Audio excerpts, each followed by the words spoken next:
अनि कति दिन माछस् हौ नमर्दा। नमर्दै हो म, मात्रै मर्छु म। जति दिन बाँच्छु त्यति दिनै मात्छु।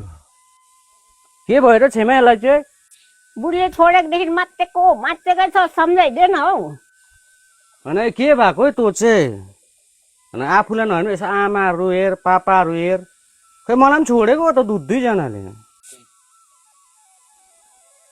तैँले त बगरबाट उठाउँदै ल्याएको बुढीहरू हो नि त हौ। मैले त 7 वर्ष लभ भएर बिहा गरेर 11 वर्षसँगै बसेको बुढीले छोडेको। हेर यो बोलेको यो चुतिया। अब हेर जाने त गयो। अब छोड्दे त्यसलाई। अब अर्को बिहा गर्न, जिन्दगी डल्लै छ त, उमेर डल्लै छ।